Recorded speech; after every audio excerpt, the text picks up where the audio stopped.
Bonjour à toutes et à tous. I'm really pleased to be opening this first session of our conference and this first step in the reimagining punishment tour. And our first step, our first escale, is Europe, as Didier has just been telling us. So we're very pleased this morning to have three speakers, and our first speaker will be José Ángel Brandariz from the University of Coruña in Spain. José has been working on a large and very wide range of topics in criminology and criminal law, and I won't be able to tell you all about those fantastic publications in such a short time. But I'd like to stress two areas of research which I think are very interesting. The first one is the criminalization of social security fraud, which is where you started your work, actually, and this is something that's particularly interesting today. But you've also more recently been working on the criminalization of migrants and migration. So I think this gives an interesting twist to what you'll now tell us about punishment and detention. So thank you so much for being with us, José Ángel. So the floor is yours. You have 35 minutes. Thank you. Bonjour à tous et à toutes. Kind of. Sorry because, I don't know anything in French. I would like to begin by thanking Professor Didier Fassin and the Collège de France for having invited me to be sharing my thoughts and being part of this conversation. Well, my presentation is challenging in a way, right? Because it is called an emerging time of penal moderation in Europe. It's certainly true that this is a question, but nonetheless, speaking of penal moderation in Europe right now seems at least weird, if not lunatic, right? Especially in France. So I'm going to have something like 25 to 30 minutes to try to convince you that it's not lunatic. Let's see what I managed to do it. Okay. So back in 2008, the US social legal scholars Mary Louise Frampton, Henny Lopez, and Jonathan Simon published this book, an edited collection called After the War on Crime. As the title suggests, this collective reflection was aimed to figure out how penality might change in a post-war on crime world. And therein, the editors claim that this new penal scenario was already emerging. Back then, this perspective seemed unrealistic, not least because penal populism and mass incarceration were still apparently on the rise. And however, Frampton, Henny Lopez, and Simon showed an astonishing capacity to foretell the coming penal turn. Indeed, a prominent penal change is apparently spreading across broad world regions since at least the late 2000s. Somehow, unexpectedly, incarceration rates began to decline in many jurisdictions by the end of the first decade of this century.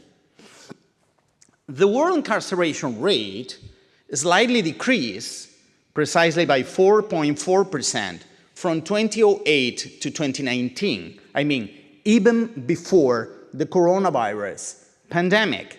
In regional terms, United Nations data that you can see here show that this shift particularly affected Europe and North America.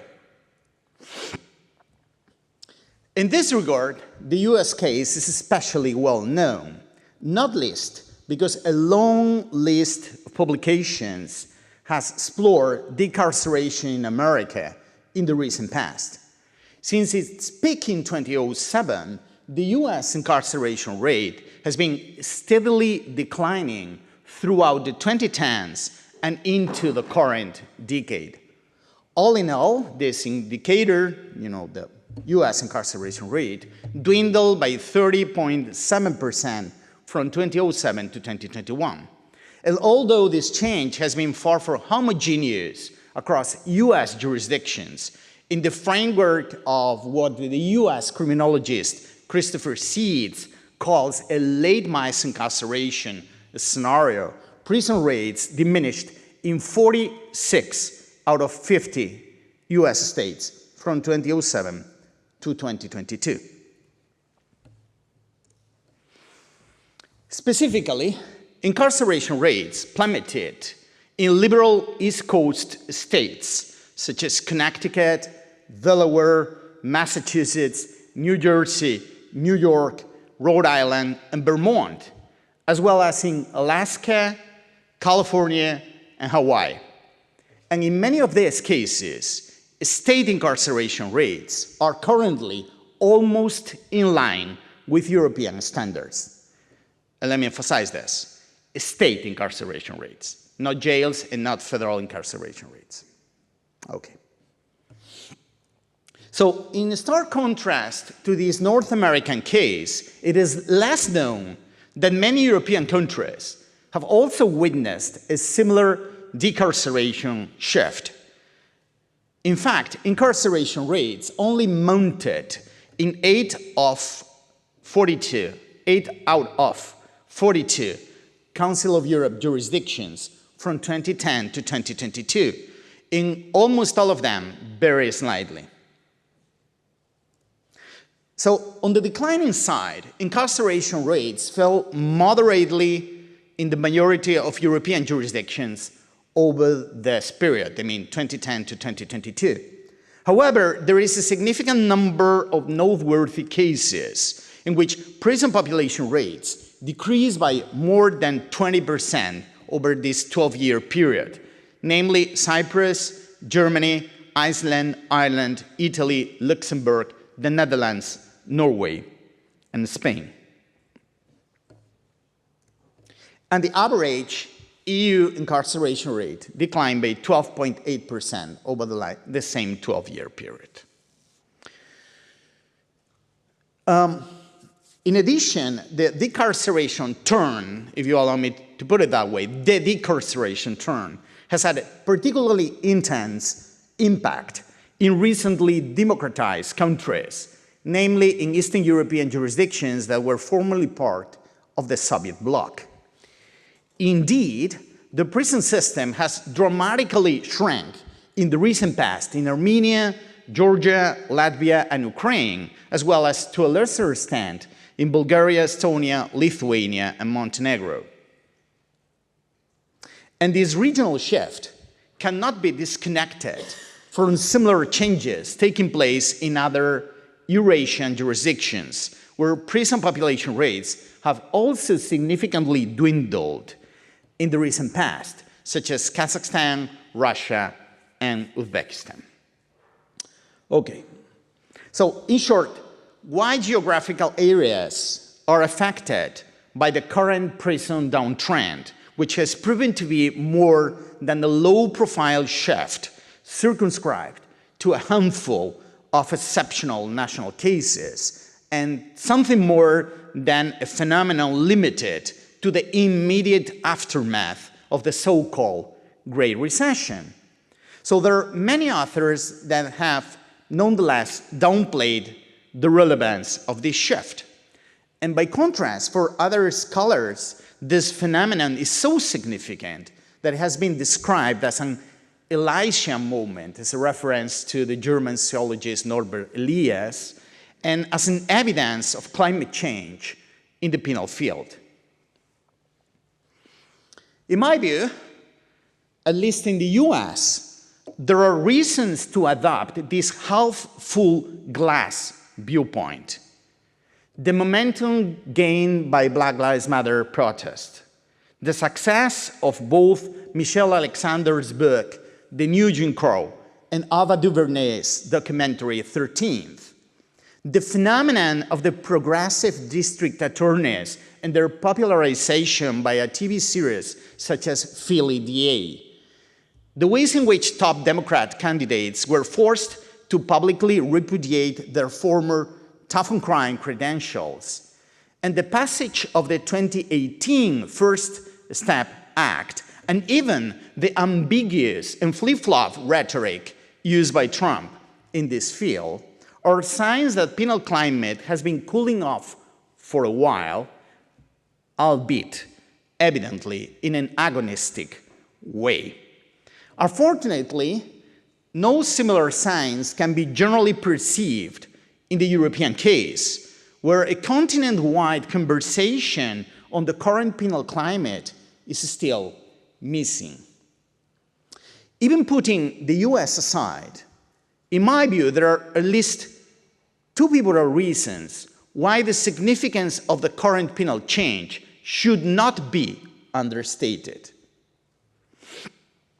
Initially, and this is a point that was raised also by Professor Fassin, the increasingly consolidated prison decline starkly contrasts with the previous upward trend, in the framework of which incarceration rates rose globally over the last decades of the 20th century until the late 2000s. And as many of us know, that period was thoroughly explored by works that are critical milestones in the field of punishment and society studies, such as David Garland's The Culture of Control, Jonathan Simon's Governing Through Crime, and Loïc Wacquant's Punishing the Poor, amongst others. And additionally, the significance of what is happening in the US and Europe is further unveiled by the fact that the prison downsizing is far from being a global phenomenon. The prison decline seems to have a particular impact on high-income and middle-income countries. And in order to explore what increasingly appears to be a global north, global south divide in terms of prison changes, two regions to be closely scrutinized are Central America and South America. In fact, in both subcontinental areas, prison population rates have been rising unabated, with only one critical exception, that is Chile. From 2010 to 2021, incarceration rates doubled in Ecuador and Paraguay and escalated more than 50% in Argentina, Bolivia, Guatemala, and Peru. Specifically, a concerning, or even most concerning, authoritarian and punitive turn has led El Salvador to rank first in incarceration rates globally. And what is more, El Salvador has become the first jurisdiction in recent decades to achieve the bleak milestone of having more than 1 out of 100 inhabitants behind bars. Not 1 out of 100 adults, 1 out of 100 inhabitants behind bars. So leaving aside the concerning penal scenario in Latin America, this paper aims to scrutinize the drivers and catalysts fueling the incarceration processes in the global north, particularly in Europe. Since very few comparative studies have been published on the European case, the extensive US literature on the recent incarceration turn will be the starting point of my reflection. In this regard, the paper examines 5 critical factors without claiming that they exhaust the list of forces contributing to the current prison landscape. Okay, so first factor, the crime drop. The US decarceration literature stresses that the much debated, decades-long reduction in crime rates has significantly contributed to prison downsizing. This phenomenon, which is generally known as the crime drop, affects many jurisdictions, albeit unevenly. In the European case, the crime drop is particularly evident in various criminal subfields. The continent-wide homicide rate, Council of Europe in this case, continent-wide homicide rate peaked above 8 homicides per 100,000 inhabitants in the early 1990s, and again in the early 2000s, before plummeting to 2.28 in 2021. In the EU, I mean not the Council of Europe, in this case just the EU, police recorded data show that the EU 27 homicide rate declined by 34% from 2010 to 2022. This reduction in crime rates has also encompassed other violent crimes, such as assault, but has been especially noteworthy in the case of property crimes such as theft, burglary, robbery, and theft of a motor vehicle. And critical exceptions to this trend are sex crimes and drug crimes, which have apparently escalated according to police data. Okay, so a crime punitiveness nexus is certainly controversial for many strands of the criminology and punishment society literature, especially when it is framed as what the Italian criminologist Dario Melossi aptly termed a quote-unquote legal syllogism. However, crime changes and crime rates have recently gained momentum in punishment and society explorations. And nonetheless, in line with the thesis of the relative autonomy of crime and penality, a drop in crime rates cannot produce alone by itself a significant prison downsizing, let alone a new penal climate.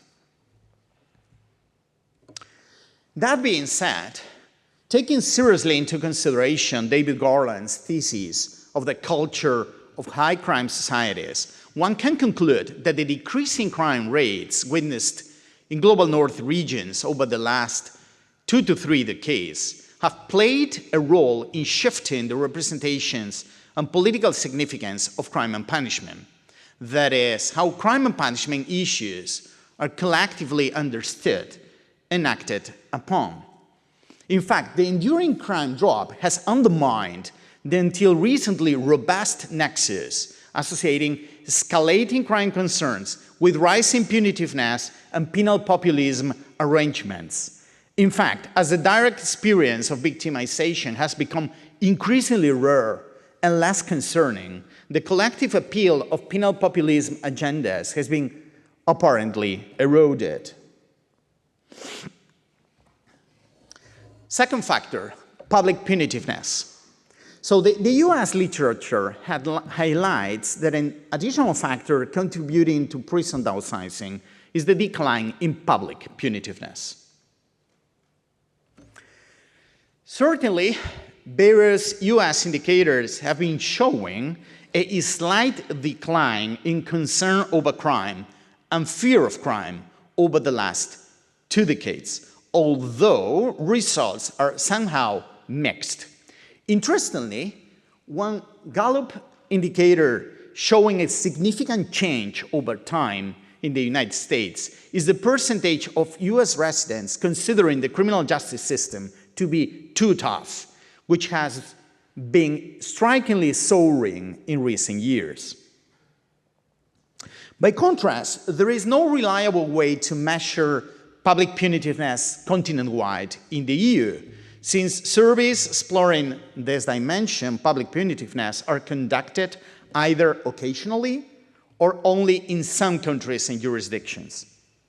Data on fear of crime and concern over crime, though, are more widely available. Eurostat quality of life data measuring the percentage of respondents considering that there is crime, violence, or vandalism in the area in which they live shows significant cross-national differences. Fear of crime appears to be particularly widespread in countries such as Bulgaria, France, and Greece, in a stark contrast to other Eastern EU jurisdictions such as Croatia, Lithuania, Poland, and Slovakia. And what is more, this indicator of fear of crime shows a clear continent-wide decline since the early 2010s to the early 2020s, especially in Eastern jurisdictions such as the Czech Republic, Estonia, and Latvia. And similar changes can be seen in Europe in the field of concern over crime and crime salience. According to biannual Eurobarometer surveys, the percentage of surveyed EU residents who considered crime to be one of the two most important issues faced by EU countries, declined from 20%, as you can see here, 20% from 2007 to 2009 to 7.4% from 2021 to 2023. Okay. Third dimension that I call master signifiers. In exploring public punitiveness changes in the US, several authors have pointed out that crime concerns are being replaced by relatively new emerging concerns.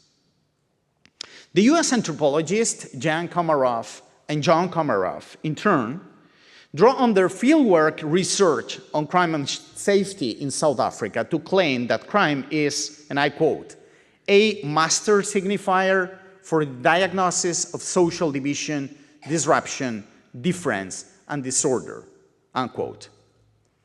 It is unsurprising that crime plays this meaningful role in high crime societies such as South Africa.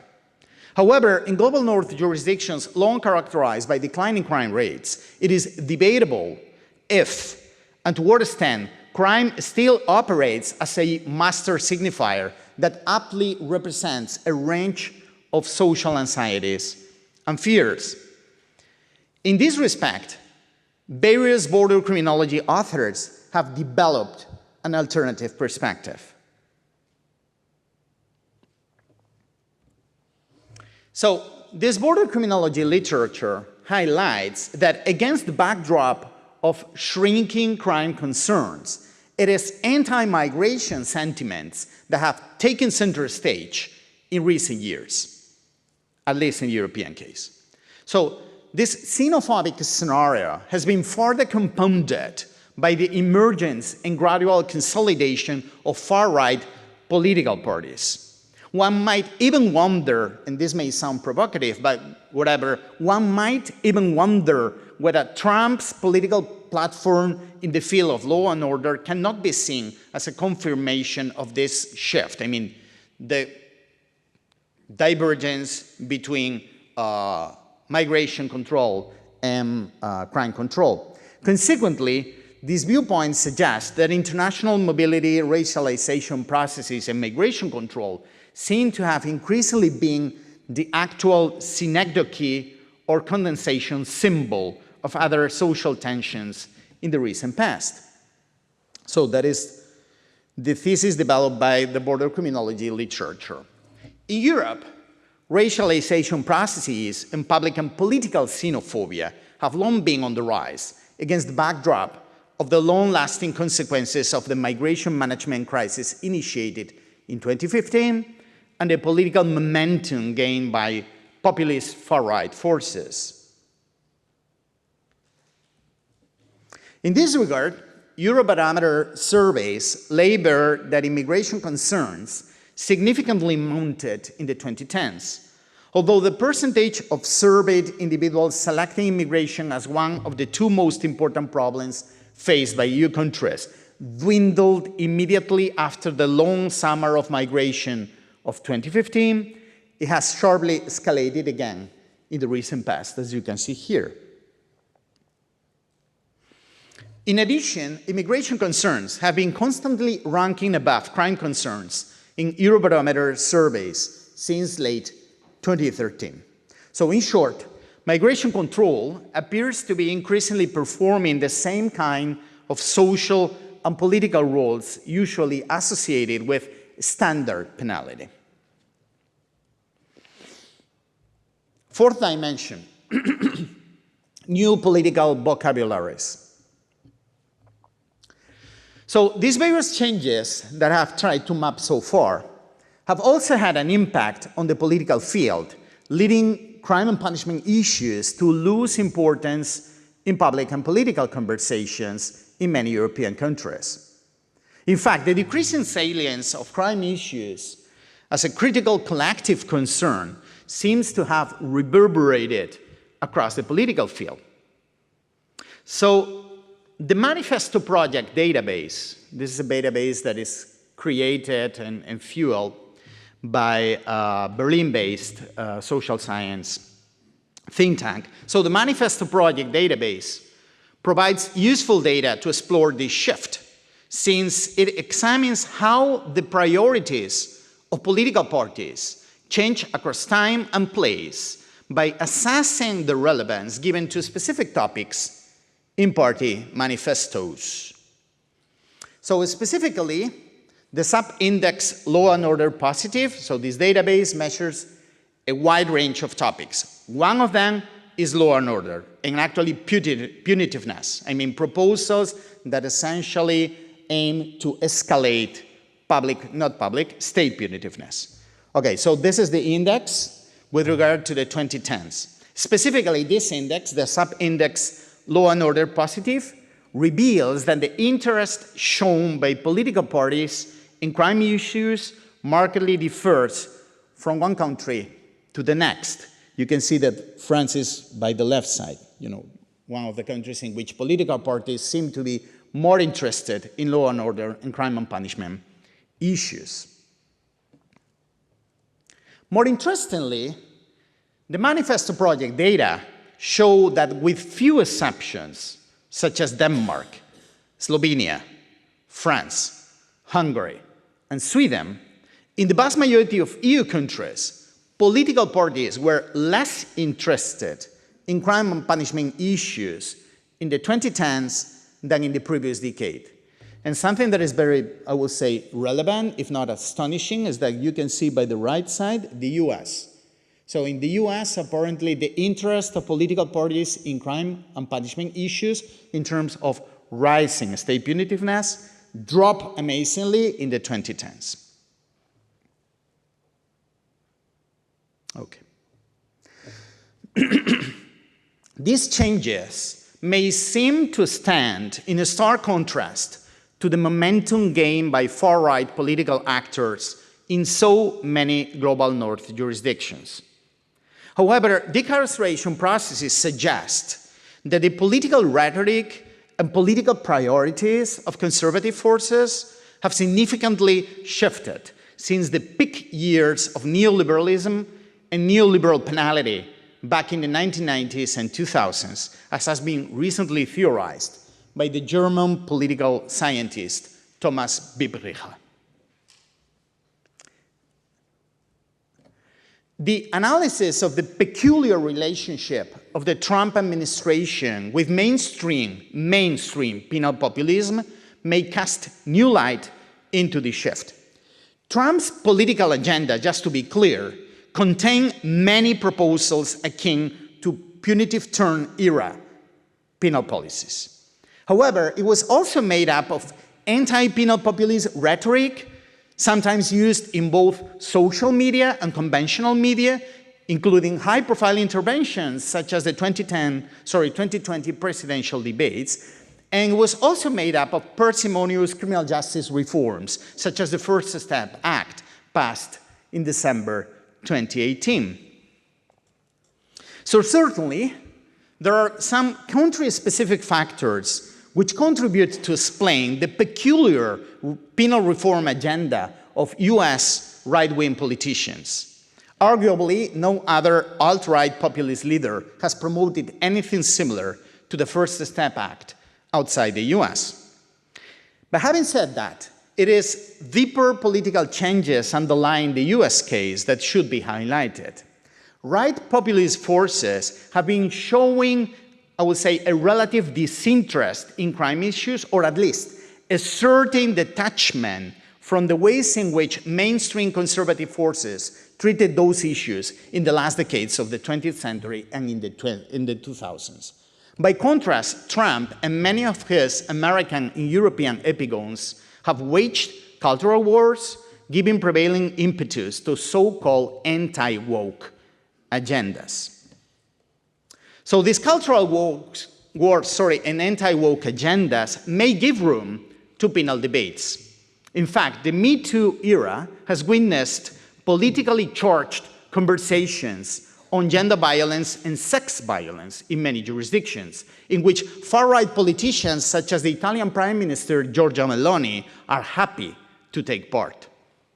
However, these relatively specific debates on gender violence and sex violence are markedly different from the broad encompassing 1990s and 2000s style penal populism platforms. The absence of a clearly defined progressive woke doxa on penal reform in Europe has certainly prevented alt-right forces from waging fully fledged cultural wars in the penal field. And the last fifth point, or fifth dimension, the crisis of the war on drugs. So the vital part played by the war on drugs in fueling the punitive turn and mass incarceration in the last decades of the 20th century cannot be overstated. And conversely, various authors have highlighted the significance of the climate change in the in the field of drugs in enabling the prison population decline. Indeed, a number of countries such as Uruguay and Mexico and up to 38 US states have adopted more or less extensive forms of decriminalization of marijuana and harm reduction agenda since the late 1990s. So this new policy landscape has had an impact on the penal field. The criminalization of drug markets is slowly, let me underline this, slowly leaving behind its former role as main engine of the amplification of penal power. In the US, the percentage of state and federal prisons combined sentence for drug crimes dwindled from 24.3% in 2000 to 16.6% in 2021. By contrast, Europe is clearly lagging behind the Americas in terms of drug policy reforms. Concerning criminalization practices, the number of registered drug crimes has remarkably mounted over the last decade. However, this shift is not having a clear and straightforward impact on the prison system. The penal climate regarding drug crimes has been apparently cooling off in a significant number of European countries, especially those that have witnessed decarceration changes such as Croatia, Cyprus, Iceland, Ireland, Italy, Norway, and Spain. In this and some other European jurisdictions, the percentage of prisoners sentenced for drug crimes has notably decreased over the last 10 to 15 years. And evidently, the penal landscape, nonetheless, is markedly different in other, especially Eastern European countries, in which the criminalization of drug crimes has gained critical traction in the recent past. And I move into the conclusion.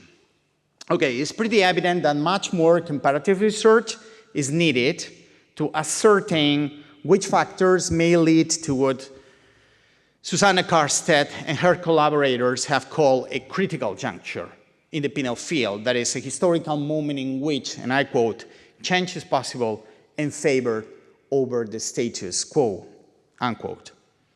However, the 5 aspects explored in this paper may contribute to grasp why penal populism has lost public and political steam in many global north jurisdictions since the late 2000s. And certainly, these penal changes have not resulted in what may be normatively called a new era of penal moderation. Just to be clear, we are not in a new era of penal moderation, not even in Europe, and I will argue not even in the US.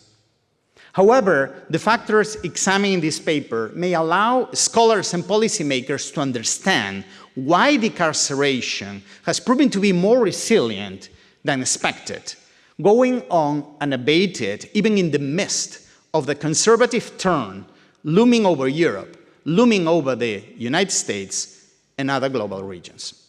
Thank you so much.